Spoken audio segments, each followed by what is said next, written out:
Bismillahirrahmanirrahim. Assalamualaikum warahmatullahi wabarakatuh. Di sini saya akan menjelaskan tentang pengertian badai angin yang pernah terjadi di Indonesia untuk memenuhi tugas mitigasi bencana C4. Pengertian dari badai angin sendiri adalah cuaca yang ekstrim, mulai dari hujan es dan badai salju sampai badai pasir dan debu. Badai disebut juga siklon tropis oleh para meteorologi. Berasal dari samudra yang hangat, terdapat berbagai macam badai seperti badai hujan, badai guntur, dan badai salju. Badai paling merusak adalah badai topan atau hurricane yang dikenal dengan angin sikloni atau bisa disebut dengan siklon di Samudra Hindia atau topan di Samudra Pasifik. Macam-macam jenis angin badai. Yang pertama adalah tornado. Tornado adalah kolom udara yang berputar kencang yang membentuk hubungan antara awan cumulonimbus dan dalam kejadian langka dari dasar awan cumulus dengan permukaan tanah. Beberapa tornado yang mencapai kecepatan angin lebih dari 300 sampai 480 km per jam, memiliki lebar lebih dari 1 mil dan dapat bertahan di permukaan dengan lebih dari 100 km. Tornado lebih sering terjadi di Amerika Serikat. Tornado juga umumnya terjadi di Kanada, bagian selatan, selatan tengah, dan timur Asia, timur tengah Amerika Latin, Afrika Selatan, barat laut dan tengah Eropa, Italia, dan selatan Australia, sementara Selandia Baru. Badai pasir. Badai pasir adalah fenomena meteorologi yang umum di wilayah arid dan semi-arid. Badai pasir dapat memindahkan keseluruhan bukit pasir dan membawa pasir dalam jumlah besar sehingga tepi badai dapat menyerupai dinding pasir setinggi 1,6 km. Badai pasir di Gurun Sahara dalam bahasanya setempat dikenal dengan simom atau simon. Habub adalah atau bisa dikenal sebagai hubub, yaitu badai pasir di wilayah Sudan sekitar Khartoum. Dan yang ketiga, badai salju. Badai salju terjadi saat udara yang hangat dan basah bertemu dengan udara yang dingin.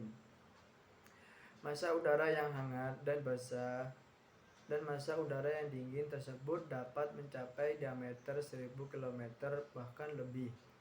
Badai salju yang mempengaruhi Amerika Serikat, Timur Laut sering mendapatkan uap air dan yang udara berpindah ke utara dari Teluk Meksiko, dan udara yang dingin, masa udara yang datang dari Arktik. Dan yang keempat adalah badai api.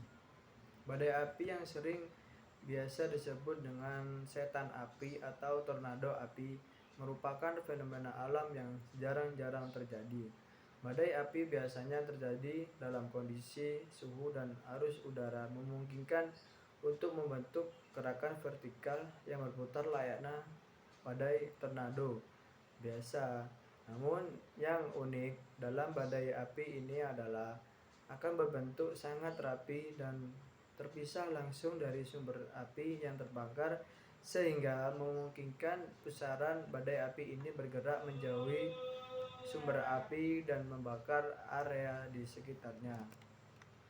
Yang keempat, badai petir.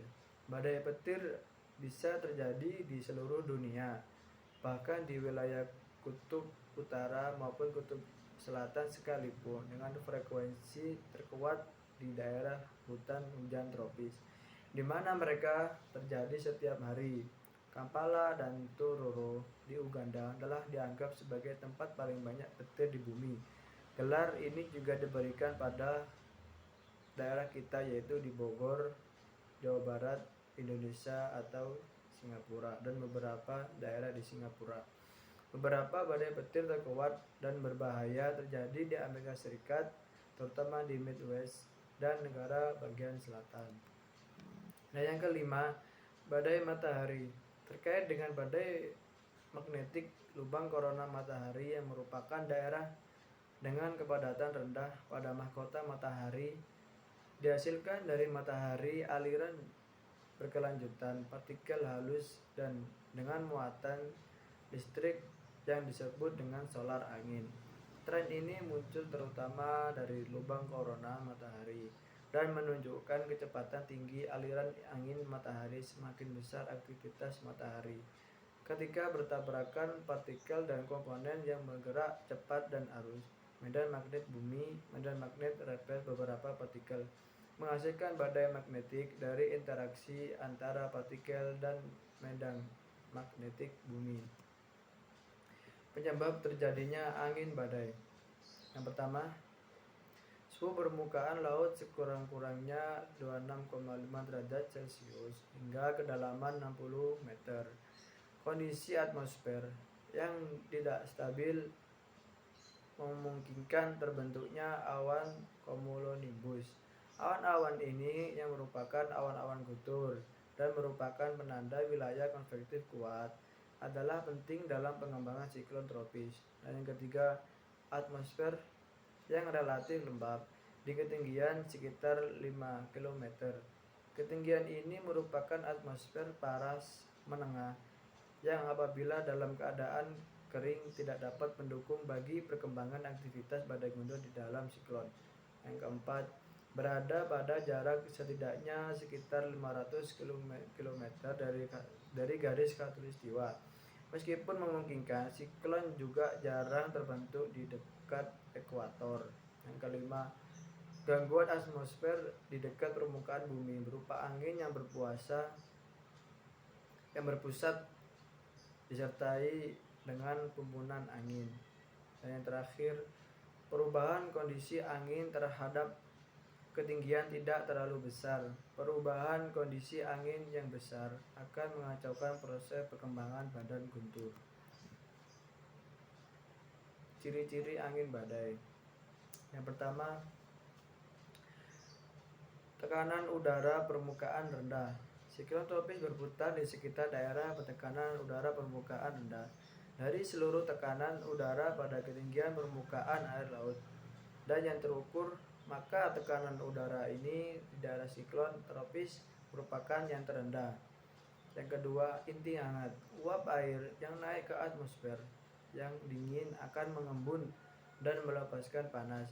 Dan panas buangan ini tersebut didistribusikan secara vertikal pada bagian inti siklon tropis yang menyebabkannya terasa hangat. Yang ketiga, CDO, Central Dust Overcast.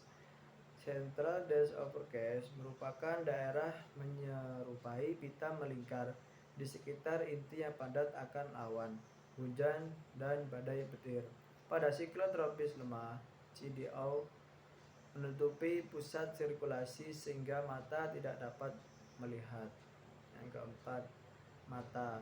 Siklon tropis kuat seperti hurricane memiliki mata yang berbentuk lubang melingkar di pusat sirkulasinya. Cuaca dan mata umumnya tenang dan tidak berawan. Diameter wilayah masih berkisar dari 8 hingga 200 km. Yang kelima, dinding mata. Dinding mata menyerupai pita melingkar di sekitar mata yang memiliki intensitas angin dan konveksi panas paling tinggi. Pada siklon tropis ini, kondisi pada dinding matalah yang paling berbahaya. Yang keenam, aliran keluar atau outflow. Pada bagian atas siklon tropis, angin bergerak keluar dari pusat badai tropis dengan arah putaran berlawanan dengan siklon. Sedangkan pada bagian bawah angin berputar kuat melemah sehingga dengan pergerakan naik dan akhirnya berbalik arah. Dampak dari angin badai. Dampak dari angin badai bisa disebutkan sebagai berikut. Menyebabkan kerusakan. Yang pertama, menyebabkan kerusakan atau kehancuran bangunan. Yang kedua, merusak jaringan listrik. Yang ketiga, mengangkat dan memindahkan benda-benda yang tidak stabil. Yang keempat, membahayakan keselamatan. Yang kelima, rusaknya rumah dan infrastruktur suatu daerah. Yang keenam, dapat menimbulkan korban jiwa. Yang ketujuh, rusaknya kebun-kebun milik warga. Yang kedelapan, kerugian material. Yang kesembilan, banyak puing-puing dan sampah yang terbawa badai dan dari berserakan. Dan yang terakhir, terganggunya kegiatan-kegiatan ekonomi. Upaya pengurangan dampak buruk angin badai. Contohnya seperti membangun rumah lebih luas dari garis pantai. Hal ini diperlukan supaya ketika terjadi gelombang tinggi air laut, rumah tidak akan terkena atau tidak sama sekali terkena hantaman air laut yang sedang pasang. Yang kedua, memangkas pohon sekitar rumah yang rindang. Hal ini diperlukan agar pohon tidak mudah tumbang ketika terjadi angin kencang atau ketika terjadi angin badai, sehingga tidak merugikan masyarakat di sekitarnya. Dan yang terakhir, membuat konstruksi rumah yang kuat, seperti menggunakan fondasi dan atap rumah yang tahan terhadap terjangan angin badai. Juga di sini bisa diperlukan bahwa rumah akan selalu kuat jika fondasinya begitu memadai atau tidak selemah yang kita perkirakan.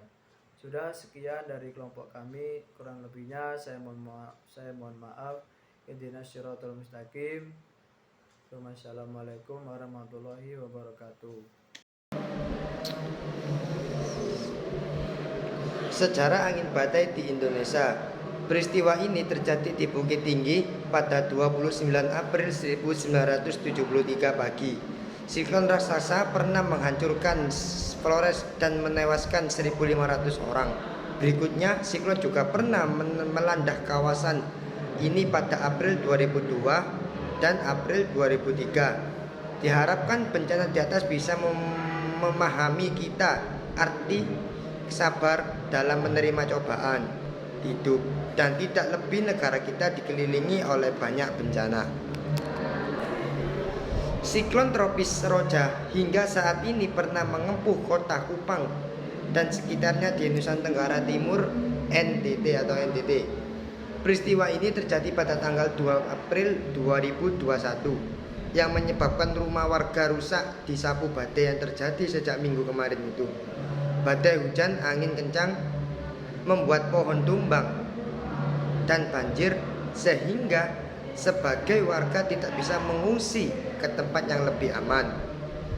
Menurut BMKG, siklon tropis ini perlu diwaspadai khususnya di wilayah yang akan dilalui seperti diantaranya Nusa Tenggara Timur, Nusa Tenggara Barat, Sulawesi Tengah, Sulawesi Tenggara, dan Maluku dan lain-lainnya. Sekian dari kelompok saya. Kurang lebihnya mohon maaf. Assalamualaikum warahmatullahi wabarakatuh.